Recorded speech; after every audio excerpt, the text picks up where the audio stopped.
Hey folks, greetings from the Offensive Security Group here at Secure IT 360, coming at you with a new episode of the Cyber Threat Perspective. Today, you've got myself, Spencer, and Tyler here today to talk about external pen testing. This is Offensive Security Testing Part 4. We covered internal pen testing, then we covered mobile and web, and now we're talking about external pen testing. So Tyler, how you Arguably doing? the most interesting form of pen testing, I would say. Not a biased opinion at all. Not biased at all. No, not at Not all. biased Coming at from all. the No, sir. external pen tester. What can I So, say? What can I say? yeah. So cool. Today we're talking about external pen testing. We're going to talk about, what it is from a high level, why it's important and essential that you have an external pen test on a regular basis. We'll talk about the external pen test process a little bit in more detail, how it works, what are some of the most important parts of it. We'll talk about social engineering, and we'll cover at the end a couple war stories, maybe share some things of what not to do, kind of illustrate why it's important to have these done, because there's some things that are just hidden in the rough that you wouldn't necessarily find if you're just kind of looking at things and how they're configured. And we'll kind of wrap it up with how you can kind of stay up to date with TTPs, how you can look for a good pen testing firm, maybe some things to identify when you're communicating and shopping around for a pen test firm. And we'll wrap it up after that. So, Tyler, what's an external pen test? What is this all about? Such a broad question. No, it's a great question. So when I describe external penetration tests to people, I first like to lead with what methodology we use, and then like to explain that because that kind of encompasses, kind of how the process operates because we follow that very strictly. So we use the PTES methodology. I'll briefly cover what's included in that and then give a brief overview of each component. So that includes pre-engagement interactions. So that's going to be, anything prior to the pen test, client communications and emails, setting up kickoff calls, scoping agreements. All of that kind of pertains to your pre-engagement interactions. After that, your pen test begins. And most all pen tests, I would say arguably all pen tests will start with intelligence gathering, or what we call OSINT, which is open source intelligence. And that's just that's us scoping out your organization, getting your attack surface, things like that, finding out all information we can about your organization to kind of lead off that pen test. After that, you go into threat modeling, and that's when the pen tester models the risk of certain identified vulnerabilities to the client to show that they do pose risk. Then you have vulnerability analysis, which is analyzing any and all vulnerabilities that are found and discovered through the test, and kind of how those can be used by threat actors. Then your most important, I wouldn't say most important, your most interesting part of a pen test, which is exploitation, which is where you leverage found vulnerabilities and make POCs during that phase. And then you lead into your post-exploitation, which is, if you did make any changes or modify anything in a client's environment, that's kind of where you revert those changes so that everything's back to that golden image. And then finally, you have your reporting, which is different for everybody, but, it kind of leads to the same thing where you just document results of testing and then, kind of have that document that that goes client facing, describing the test and everything inside of it.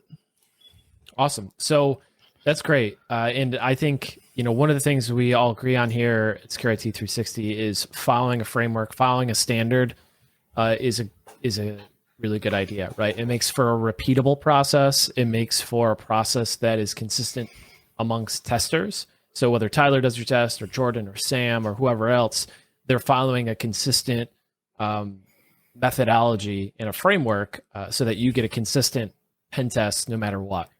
So why is it important for firms to have an external pen test, right? What are some of the reasons why it's a good idea to do this at least annually or often, depending on how often your environment changes?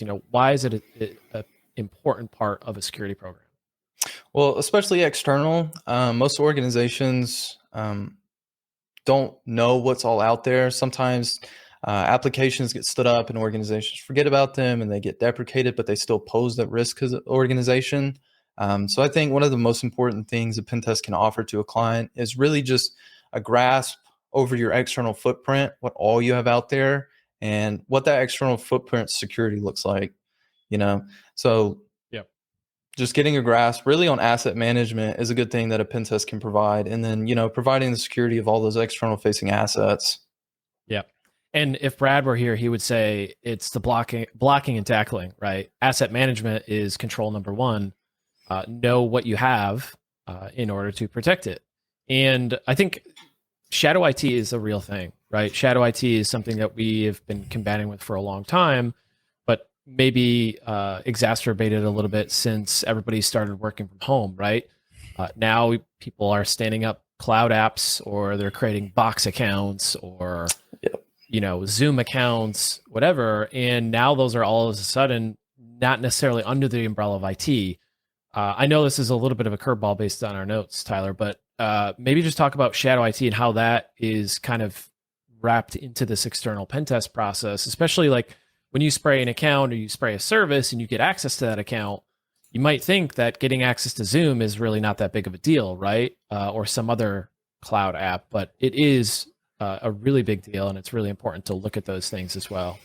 Yeah, sometimes getting access to those accounts, like a Zoom account, that'll give you initial access into that account. But a lot of the times, if organizations don't know what all they have out there, you can use that to pivot to things you found that are more deprecated and have less security protocols, and get a potential foothold that way.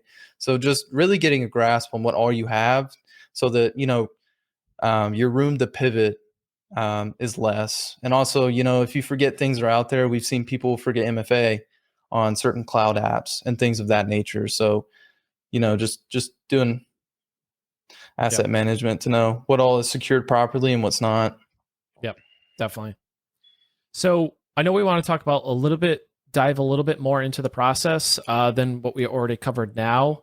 What does the process kind of look like if we go that next step over, right? We talked about PTES, we talked about it from a high level. What does it look like going in a little bit more detail on what the process looks like? Yeah, so I'll kind of use our process, how we run things to model. All about our day one, regardless of how long your test is, whether it's 3 days, 4 days, 5 days, we dedicate a full day to open source intelligence. And we do that because it's arguably the most important step during your pen test, because that feeds into your vulnerability discovery stages, your exploitation. Everything relies on what you can find. And so, our first day is all about OSINT. So that includes things like discovering any cloud applications you might have. We do dark web discovery to see if you have any compromised accounts out there that might pose a risk to you. And those are actually fed into a lot of our sprays. We like to test all those passwords just to make sure that no users are actively using compromised passwords. And then kind of just your subdomain discovery is also included in there, so that you can get a good attack surface for that organization.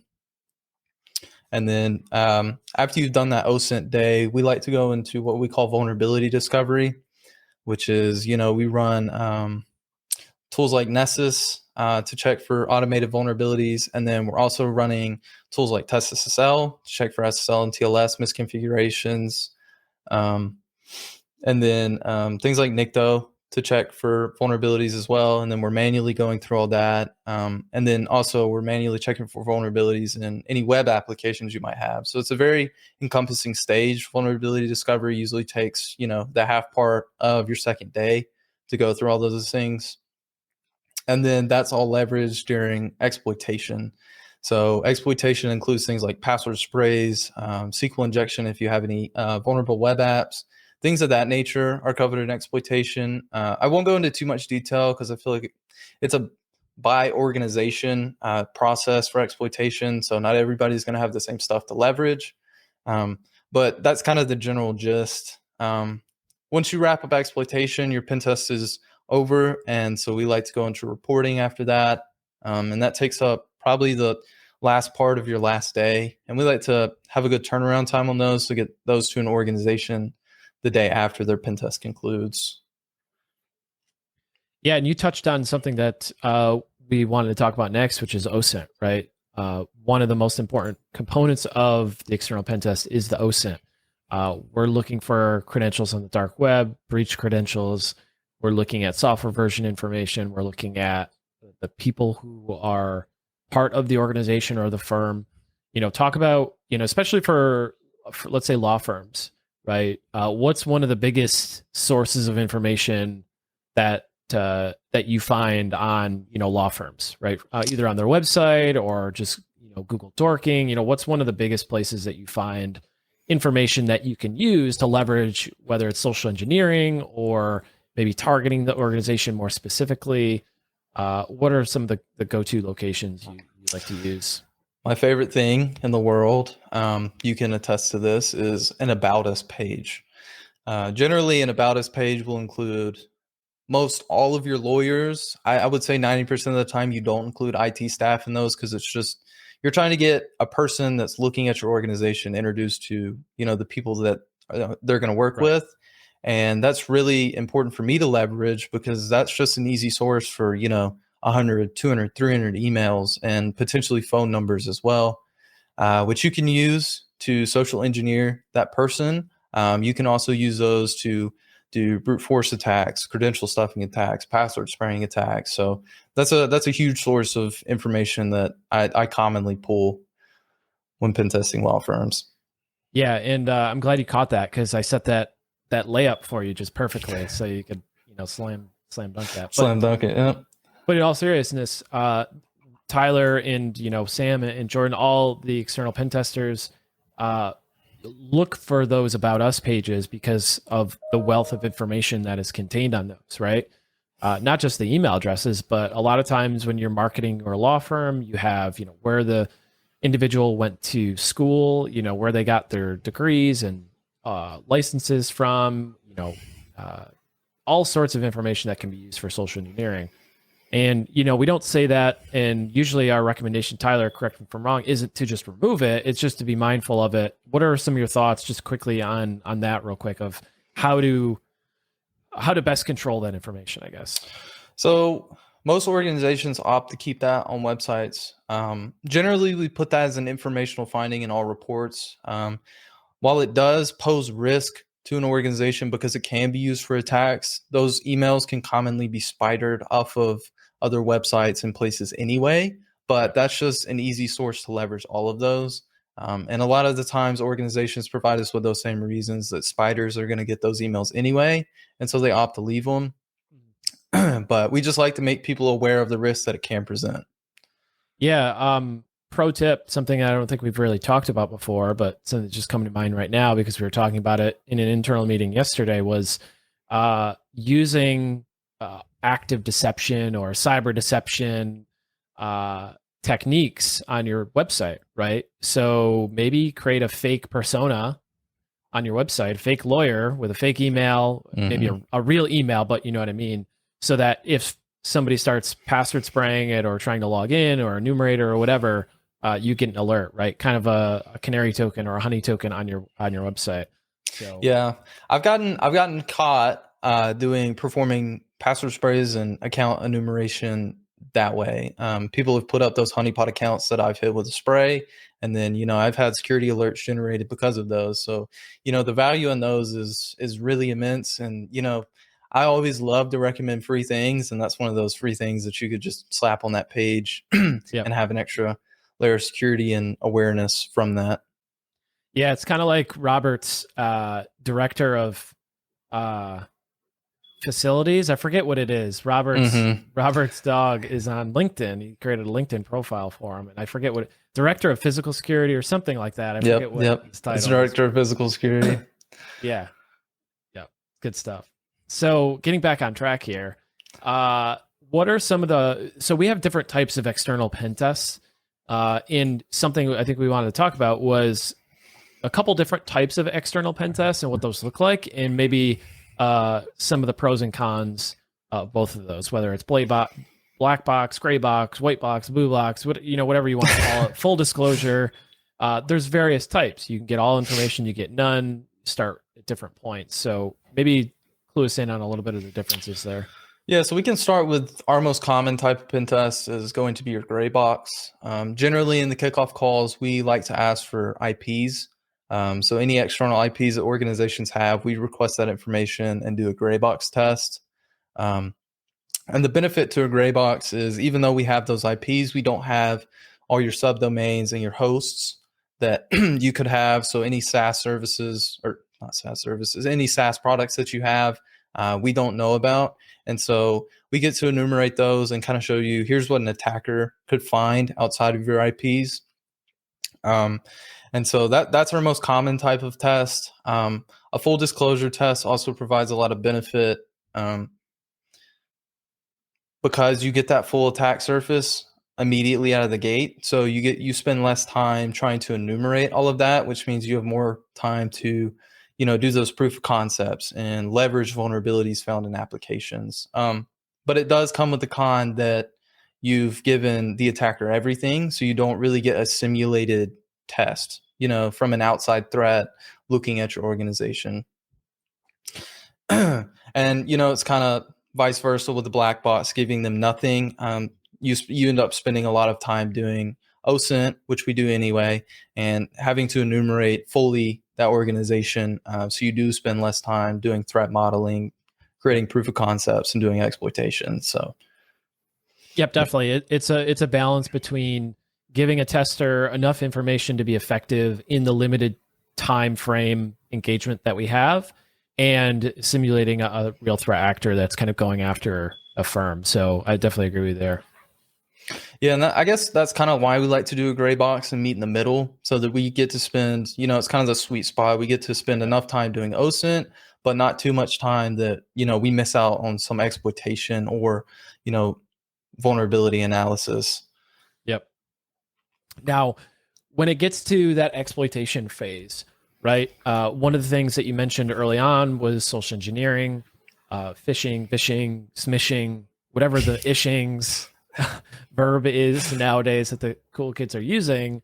Talked a little bit about social engineering and how that's kind of done with our engagements, how often it's done, that kind of thing. I would say social engineering is one of the rarest things that clients opt to do, just because it is an additional service to your pen test. A lot of people don't opt to do it, but arguably it could be one of the most important things because it gives you an insight into your weakest link, which is going to be your employees, your workers at every organization. So I'm a big advocate for social engineering because I feel like, you can correct me if I'm wrong, but I'd say 90% of compromises start with a social engineering attack.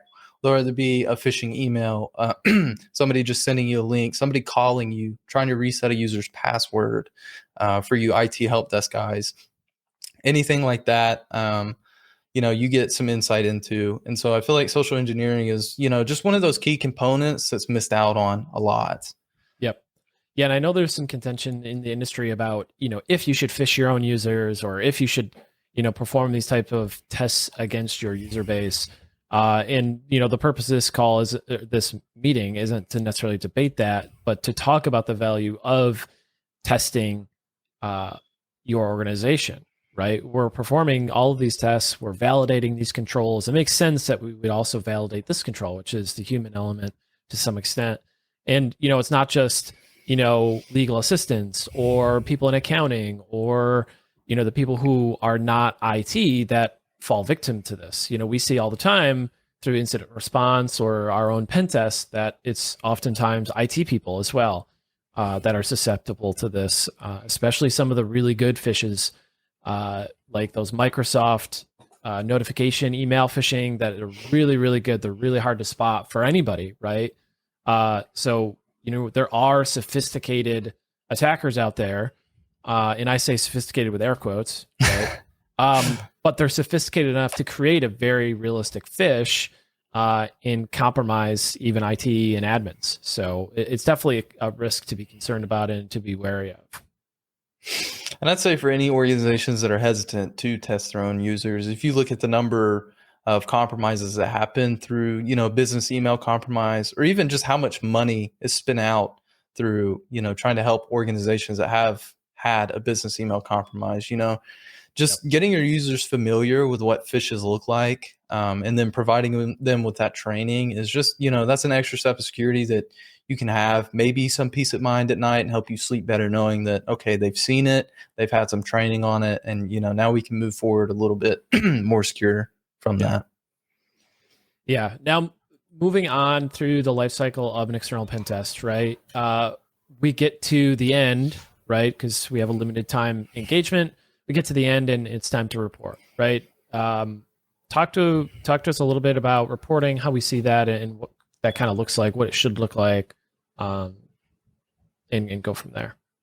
I think reporting, we call it a team sport here. So, the day after your test, we give a 24-hour time frame for us to finish up that report and get it out to you. And then, one of the things we love to do is get on the phone and talk to you about that report. And the purpose of that meeting is to make sure that the client fully understands everything that's in the report and then agrees with it.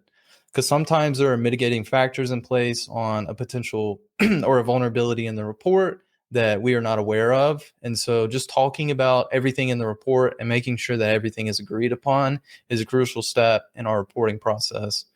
And then, once everything's agreed on in the report, everybody's happy with that draft report that we send out the final. But we like to make sure that the client knows that your final report does not have to be the end of the engagement. We also like to give clients a 30-day retest window after that final report is issued. So that any vulnerabilities that they have that are easy, quick fixes that they have, the cycles for, or even if they want to go through the whole document and make sure everything's mitigated, we include that window for them so that they can get, a fresh, updated report reflecting all the mitigations that they've made. Yep. Good. Yeah. And, reporting, like Tyler said, it's very collaborative with us. We like to make sure that, it's important for us to make sure that everybody is on the same page with the reporting. So now that we're kind of towards the end, I promised that we would talk about some more stories. So maybe just let's talk about a couple engagements without naming clients or any sensitive information or anything like that, or doxing anyone. Let's talk about a couple engagements and talk about kind of how things happened. What are maybe some of the things that went wrong? Recommendations to fix that or improve upon that. And kind of share some industry insights, perspectives, real life perspectives. So the one that comes to mind immediately is we pen tested a client that was in higher education. And after enumeration phase, we found a web application that was leaking student IDs. And we took those student IDs against all the emails we had and got a full list of them, and then used those to spray an application which gave us a password. And then we pivoted with the found password that we had to VMware Horizon. And we were able to get an initial foothold in their environment via that VMware Horizon. And then you can kind of explain the internal parts of that pen test, kind of what happened there. Sure. Yeah, and VMware Horizon, by the way, is extremely common. Some people use Citrix. Some people use VMware Horizon. Some others just have remote gateway, remote desktop gateway services, RD Gateway. It's a Microsoft product. So there's varying arrays, but it's very common to see account enumeration to password spray to remote access through some Citrix VMware Horizon thing to external access. This is a very common thing that we see. And then, so like Tyler said, once we got access to an account and logged in through VMware Horizon, we Kerberoasted the domain, got some hashes, and we cracked the administrator password, the built-in administrator password, and we were domain admin. So it essentially went from no information to account enumeration, spraying internal access to Kerberoasting domain admin access, all within a few minutes, just kind of as things snowballed through that engagement. So, and I think it's important to note that the client that engagement was for, that was their first pen test they had ever had. And so, that can kind of display the benefit grab that you get not only from an external, but an internal as well, because there were plenty of gaps in their security that they were unaware about that, after that engagement was over, they said, hey, we got some things to fix. So Yeah.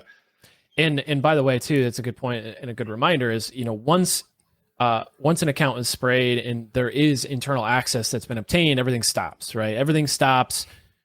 We call the client, we say, hey, here's the situation. You need to address this, immediately and close this gap. And then, it's really up to the client if they want us to proceed or not, right? We offer like, hey, do you want to see how far we can get now that we've gotten in? And sometimes they say yes, sometimes they say no, that's fine. We'll just close that down. In this case, the client said, yeah, go ahead, see, how far you can get.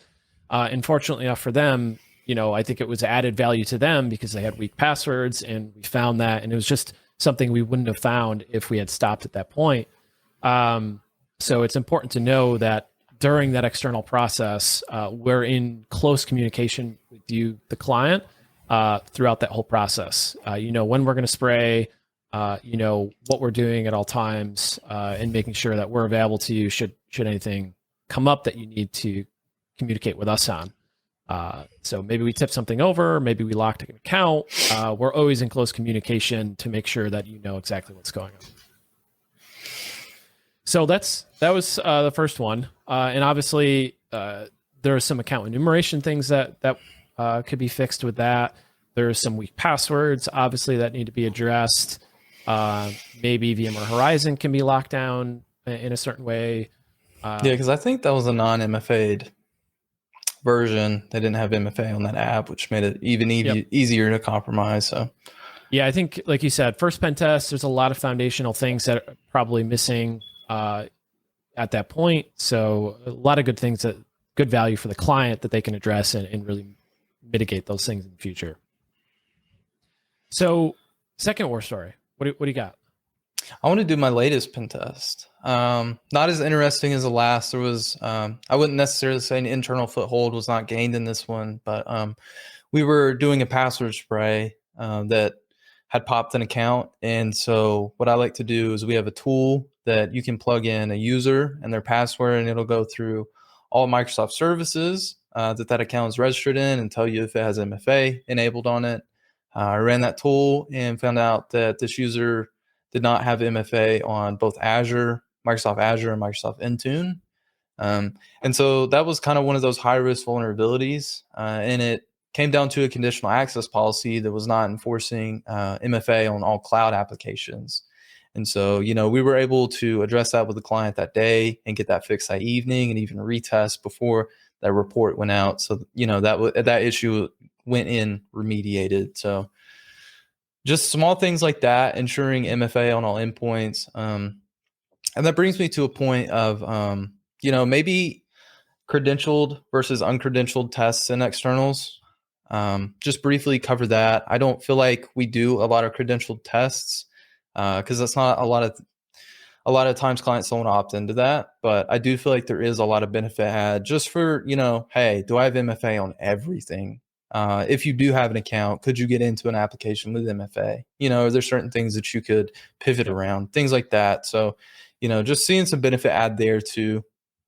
Yep. And, an interesting thing too is many times users can create applications, and there's something called a consent grant app attack, consent grant attack in Azure. So once you do get access to Azure, a lot of the stuff is only readable, and there's still some stuff that's limited in terms of what a regular user can see or a low privilege user can see. But there is inherent risk there with that. So it's good to find those things. That was good find that you had. So cool. So we're kind of getting close to wrapping up this episode. But before we do, I just had a couple more things we wanted to touch on. One is from a pen test perspective and a TTP perspective, tactics, techniques, and procedures, right? What threat actors are doing and how they're doing it. How do we, stay abreast of things that are happening? How do we kind of stay up to date with the latest and greatest TTPs? One of the great things that organization provides us with is research and development weeks. And that is all about improving and getting on the cutting edge of everything new whether it be a new tool, a new process. Maybe there's new vulnerabilities out that you want to make note of that you can maybe leverage in pen tests that you have in the future. But really just cracking down on those R&D weeks and saying, here's my current process.